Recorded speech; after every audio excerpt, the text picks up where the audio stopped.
안녕하세요. 박병훈입니다. 자, 우리 2023년도 대비 법무사 1차 과목 헌법 과목을 시작하도록 하겠습니다.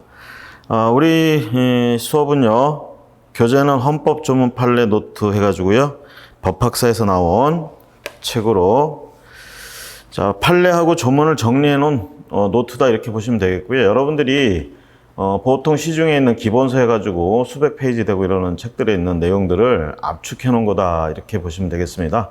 그래서 어차피 정리하고 해야 되는 건데 요걸로 정리한다 생각을 하시고요. 여기 이제 내용들을 가지고 결론적으로 여기 있는 내용들이 이제 여러분들 머릿속에 이제 기억이 남아야 된다라는 거. 그 외에 우리가 기본서에 있는 내용들은 그 기억에 남기기 위한 도움이 되는 요소들이다. 그래서 혹시 필요한 것들은 여러분들이 좀 찾아보시고요. 저는 이 교재에 있는 내용들을 중점적으로 정리하는 이런 수업을 하도록 하겠습니다. 자, 먼저 처음 이제 수업을 시작하는데요. 저기 이 화면에 이제 보시면 헌법 전문에서 나오고 있습니다. 우리 헌법은 여러분들 아시다시피 크게 세 파트로 구성되어 있다는 거, 총강, 기본권론, 통치구조 이렇게 세 파트로 구성되어 있다는 거 알고 계실 거고요. 그 중에 처음 그래서 총설 또는 총강 이렇게 얘기하죠. 헌법의 전문부터 보도록 하겠습니다. 자, 여러분들 교재 보시고요. 화면 보시면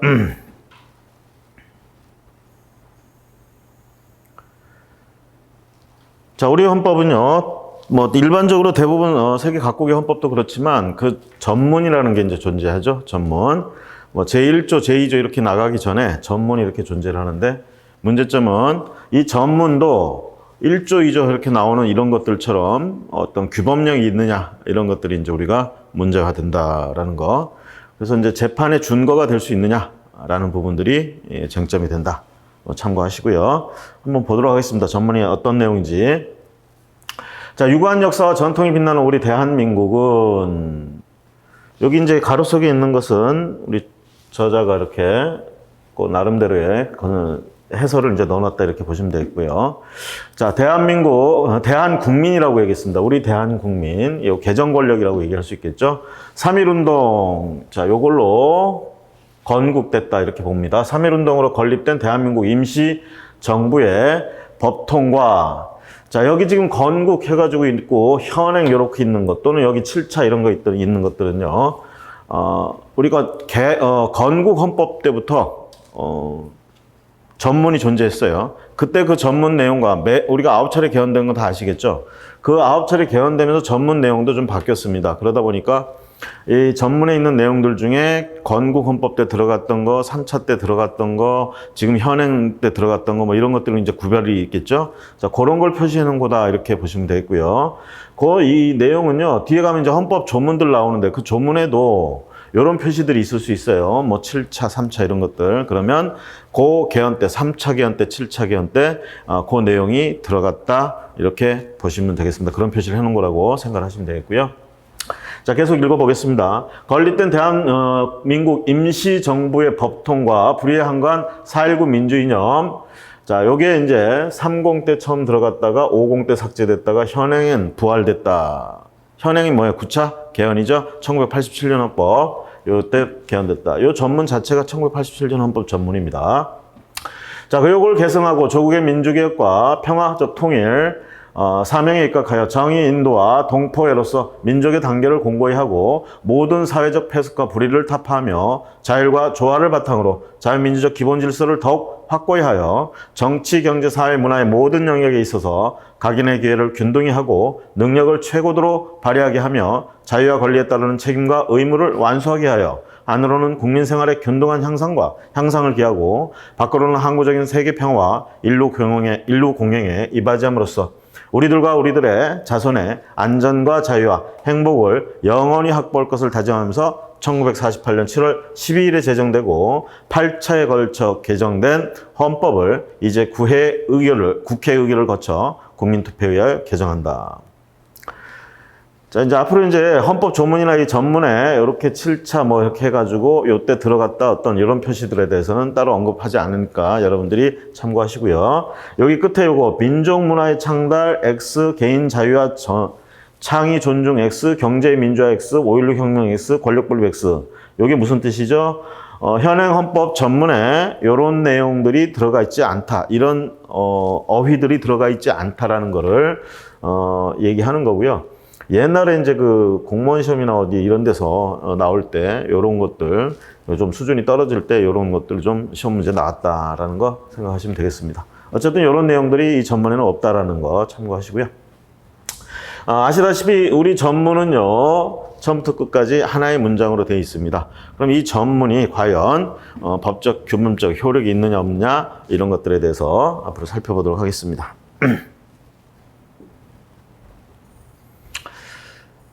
전문을 한번 살펴봤고 이제 최고 이념이다 해서 헌법에 대해서 한번 처음에 보겠습니다. 자, 헌법의 최고 이념 1절. 자, 항목 그냥 구분은 1, 2, 3, 4로 이렇게 되어 있습니다. 처음에 얘기한 헌법 전문의 규범적 효력 인정 여부. 좀 전에 봤던 헌법 전문이 과연 규범력이 있느냐. 규범력이 있다라는 얘기는 뭐죠? 헌법의 재판의 준거가 될 수 있다라는 얘기고요. 그 다음에 대외적으로 구속력, 즉 국민이 엄수, 준수해야 되고요. 이런 부분들이 있죠. 자, 이럴 때 헌법 전문, 요거는 이제 최고 이념이라고 이제 표현을 하고 있는데요. 우리가 헌법 자체가 최고 규범입니다. 법 체계상으로 최고 규범이고요. 그 중에 헌법 전문이 최고 이념이다. 이렇게 이제 볼 수 있는데 이것이 과연 규범적 효력이 있느냐, 인정 여부. 자, 요거에 대해서 이제 판례들이 좀 있습니다. 그거를 이 교재는 정리해서 설명을 하고 있는 거예요. 자, 모든 법령 해석의 기준. 헌법 전문은 모든 법령 해석의 기준이 될 수 있고 입법 형성권 행사의 한계, 그다음에 정책 결정의 방향 제시, 모든 국가기관과 국민이 존중하고 지켜가야 하는 최고의 가치 규범으로 보고 있습니다. 그래서 뭐예요? 규범적 효력을 인정하고 있다. 자, 하나의 문제점은 뭐냐면 전문에 대해서 규범적 효력을 인정하는 것까지는 좋은데 거기서 바로 헌법이 수호하고 있는 기본권이 바로 도출되느냐, 이게 이제 문제가 될 수 있죠. 그래서 전문으로부터, 헌법 전문으로부터 기본권이 직접 도출될 가능성이 있느냐 이 얘기죠. 자, 그래서 그 내용에 대한 판례 보시면 전문의 3일 정신은 헌법의 연역적, 이념적 기초로서 헌법이나 법률 해석의 해석 기준으로는 작용하지만 그렇다고 해서 개별적 기본권이 바로 도출되는 것은 아니다라는 게 헌법재판소의 입장이다라는 거.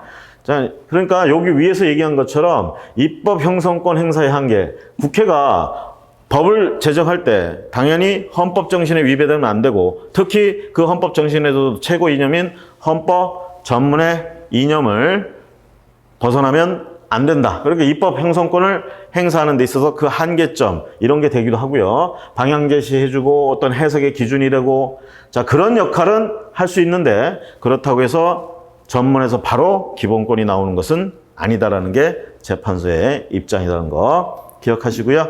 자, 그다음 세 번째 이제 판례를 보시면 일본군 위안부 피해자들이 일본국에 대해 가지는 배상 청구권, 자, 일종의 재산권이라고 할 수 있겠죠. 이것이 소멸되었는지 여부에 관한 한일 간 해석상 분쟁을 해결해야 할 의무가 있다. 자, 이 의무가 과연 이게 헌법상 인정되는 의무냐 이거죠. 그랬을 때 헌법 제정 전의 일이라도 대한민국 임시정부 법통 개성을 고려한 지금의 정부는 인간의 존엄과 가치가 훼손된 자국민들의 배상 청구권 실현에 협력해야 될 뭐죠? 헌법에서 유래하는 자기 의무가 존재한다. 자, 전문에 있는 내용상 전문에 이런 대한민국 임시정부 법통 개성이나 이런 내용들 때문이라도 우리의 이 헌법이 제정되기 이전에 있었던 그런 일에 대해서조차도 그때 발생한 그런 재산권에 대해서도 보호를 해줘야 될 자기 의무가 존재하게 된다. 지금 현재 헌법으로 인해서, 전문으로 인해서. 자, 그 다음 네 번째 내용을 좀 보겠습니다.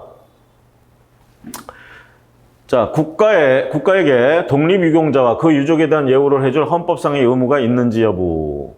국가에게 그런 의무가 있느냐 이 얘기죠. 의무가 있느냐. 독립유공자, 유족에 대한 예우를 해줄 헌법상 의무. 자, 결론이 이제 여러분들 패턴이 보시겠지만 어떤 의무가 있느냐, 맞느냐, 틀리냐, 뭐 이런 식으로 얘기 나오면 끝에 부분에 그거에 대해 OX가 체크가 돼 있고 그 가운데 이유, 내용 이런 게 들어간다 보시면 되겠습니다. 그래서 국가의 독립유공자, 유족에 대한 예우를 해줄 헌법상 의무, 헌법적 의무 인정됐습니다. 다만 특정인을 반드시 독립유공자로 인해 인정해야 하는 것. 이것은 이런 의무는 아니라는 얘기입니다. 자, 헌법적 의무, 예우를 해줄 의무는 있지만 누군가를 반드시 독립유공자로 인정하고 지정하고 이렇게 해줘야 될 그럴 의무는 아니라는 얘기입니다. 보호해주고 예우해줘야 될 의무는 있지만 자, 그럼 그 내용은 어땠었냐? 전문은 대한민국이 일제한건 독립운동가의 공헌과 희생을 바탕으로 이룩된 것임을 선언하고 있으므로 그들에 대한 응분의 예우를 하여야 될 의무가 나온다 이 얘기입니다. 지금 전문을 가지고 전문으로부터 나오는 효력에 대해서 지금 살펴보고 있는 겁니다. 일단 처음에 뭐라고 그랬어요? 기본적 효력이 인정된다고 그랬죠? 하지만 그렇다고 해서 기본권이 직접 도출된다고는 할 수 없다고 그랬고요. 자, 그 다음에 마지막으로 중국 동포와 같이 특수한 국적 상황에 처해 있는 사람들의 이중국적 해소 또는 국적 선택을 위한 특별법 제정 의무가 과연 존재하느냐 이 얘기입니다. 자, 이랬을 때 전문에 대한민국 임시정부 법통 계승 또는 제2조의 재외국민 보호 의무 규정이 특별법 제정에 자, 다음 페이지로 넘어갑니다. 특별법 제정의 의무를 명시적으로 위임한 것이라고는 볼 수 없고 해석상 도출해낼 수도 없다. 이거는 헌법적 의무가 아니라고 했습니다. 헌법적 의무가 아니라는 것. 자, 그 다음 내용을 보도록 할게요.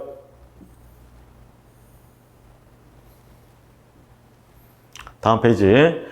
자, 독립유공자의 후손인 청구인에게 일본 제국주의의 각종 통치기구 등으로부터 수탈당한 청구인 조상들의 강릉 일대의 특정 토지에 관해 보상을 해줘야 할 자기 의무가 존재하느냐 이 얘기입니다.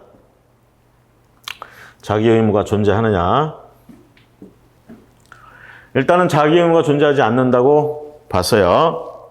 자, 내용은 전문의 3.1운동 임시정부의 법통 계승만으로 위와 같은 자기 의무가 규정되어 있다거나 여기서 말하는 자기 의무는 뭐였죠?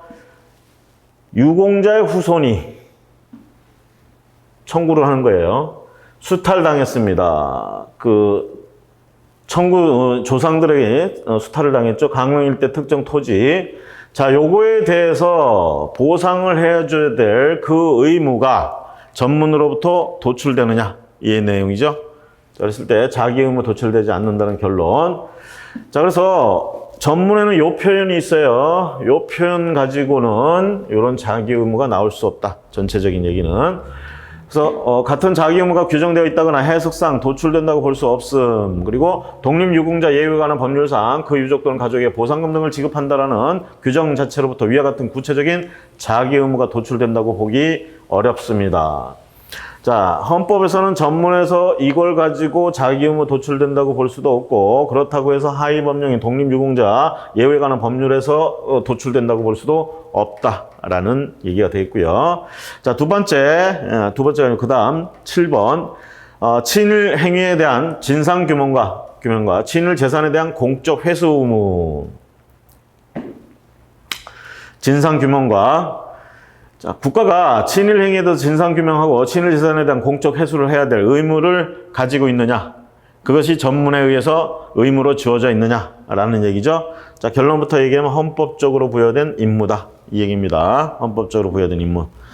그래서 어떤 의미에서 그러느냐. 자, 전문의 3.1운동 임시정부의 법통 계승 부분은 현행 헌법이 일본 제국주의 식민 통치를 배격하고 우리 민족의 자주 독립을 추구한 대한민국 임시정부의 정신을 헌법의 근간으로 하고 있다는 점을 뜻한다. 따라서 일본 제국주의의 식민지로서 겪었던 잘못된 과거사를 청산함으로써 민족의 정기를 바로 세우고 사회 정의를 실현하며 진정한 사회 통합을 추구해야 된다. 그러기 위해서는 뭐다?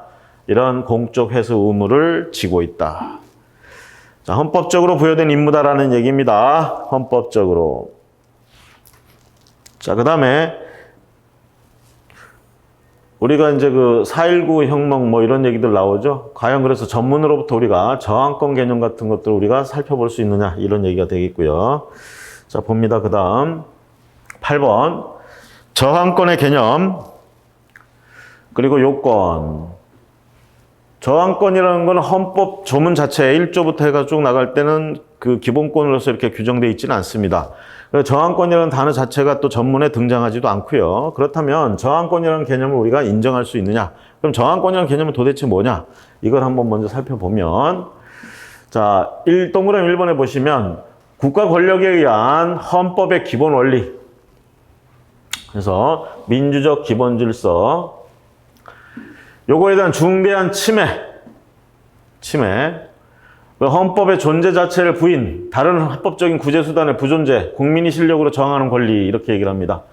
그래서 민주적 기본 질서에 대한 중대한 침해, 이게 개별 헌법 조항에 대한 단순한 위반 같은 거 가지고는 저항권 행사의 대상이 되지 않습니다. 저항권 행사의 대상이 되려면 일단은 중대한 침해가 있는데 그것은 민주적 기본 질서 전반에 걸친 침해여야 된다, 이 얘기고요.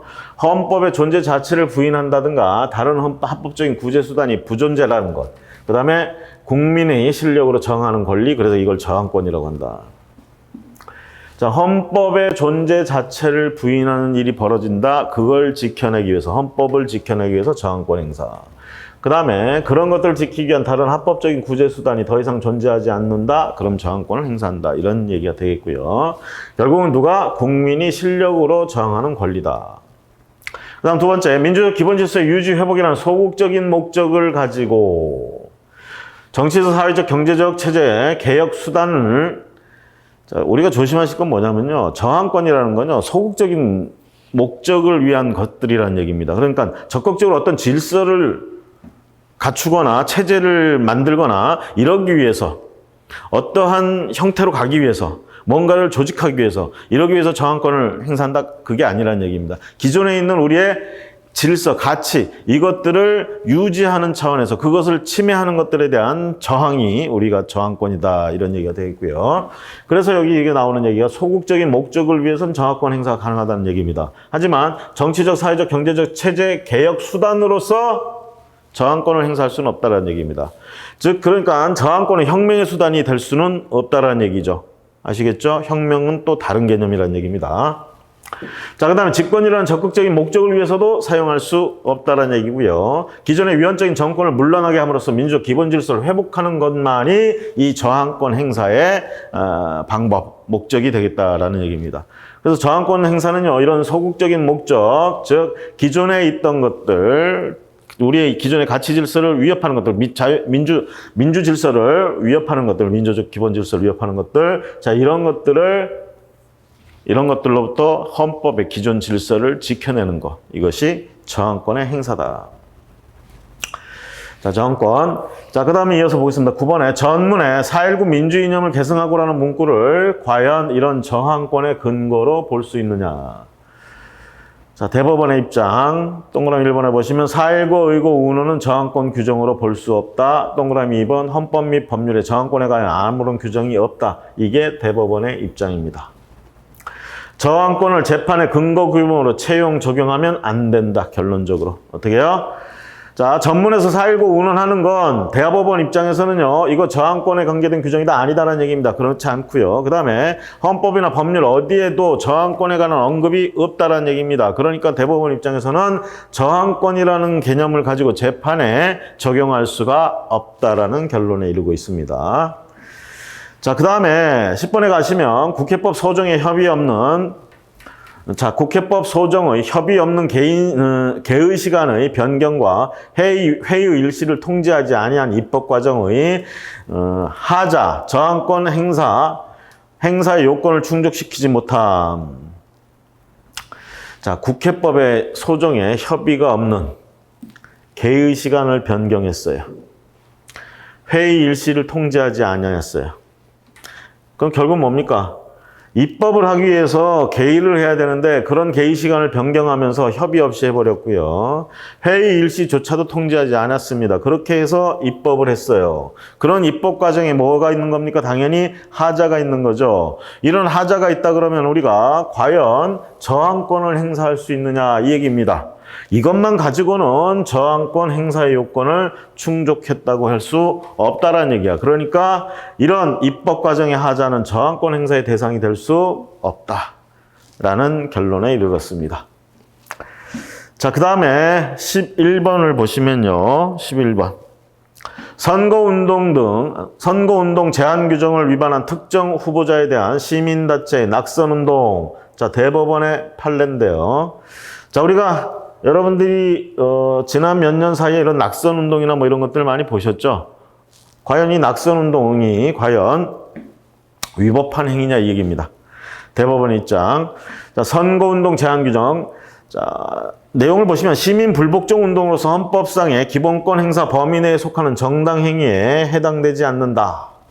즉, 낙선 운동은 시민 불복종 운동으로서 헌법상의 기본권 행사 범위 내에 속하는 정당 행위에 해당되지 않는다. 정당한 행위에 해당되지 않는다 이 얘기예요. 형법상 정당 행위 또는 긴급 피난의 요건을 갖춘 행위로도 볼 수가 없습니다. 한마디로 얘기하면 뭐예요? 위법한 행위다. 자, 이런 낙선 운동은 시민 불복종 운동으로서 합법적인 행위가 아니라는 게 대법원의 입장이라는 얘기죠. 위법한. 그러니까 정당 행위에 들어가지 않는다 이 얘기입니다. 그래서 낙선 운동 대법원 입장에서는 위법한 행위다. 자, 그 다음에 자, 마지막으로 12번 보도록 하겠습니다.